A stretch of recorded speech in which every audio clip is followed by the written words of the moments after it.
इमरान खान की असेंबली वापसी के खौफ से हुकूमत बौखला गई है। स्पीकर ने मजीद 35 पीटीआई अरकान के इस्तीफे मंजूर। 31 जनरल और 4 मखसूस नशिस्तों पर इस्तीफों की मंजूरी का नोटिफिकेशन इलेक्शन कमीशन को भिजवाया गया। इलेक्शन कमीशन ने भी वक्त जाया किए बगैर अरकान को डी नोटिफाई कर दिया।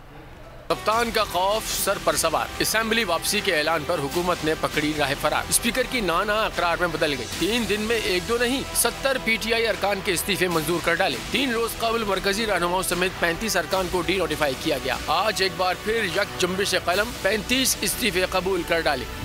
31 जनरल और 4 मखसूस नशिस्तों पर इस्तीफों की मंजूरी का नोटिफिकेशन इलेक्शन कमीशन भिजवा दिया गया। इलेक्शन कमीशन ने भी बगैर वक्त जाया किए अरकान को डी नोटिफाई कर दिया। तमाम नशिस्तें खाली करार दे दी गयी। डी नोटिफाई होने वालों में आमिर कियानी, फखर इमाम, हुस्न बख्तियार, मलिका बुखारी, अली जदून, उस्मान तरकई, अरबाब आमिर भी असेंबली रुकन नहीं रहे। रिजीम चेंज के बाद से अब तक मंजूर किए गए इस्तीफों की तादाद 81 हो गई। इलेक्शन कमीशन ने इस्तीफों की मंजूरी के बाद तमाम सीटें खाली करार दे दी। अगर आपको ये वीडियो पसंद आई है तो हमारे चैनल को सब्सक्राइब करें और बेल आइकन को प्रेस करें।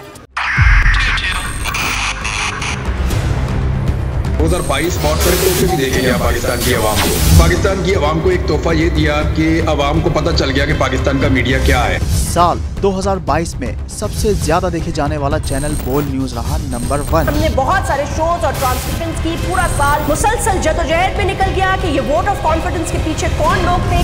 तोड़े रेटिंग के सभी रिकॉर्ड। सोशल मीडिया पर भी सबसे ज्यादा तेजी से 2.4 बिलियन व्यूज का संगे मील अबूर किया। एंकर्स को भी आवाम में सबसे ज्यादा मकबूलियत मिली और सोशल मीडिया पर भी बोल रहा सब पर सब्सक्राइब करें और बेल दबाएं ताकि कोई खबर रह न जाए।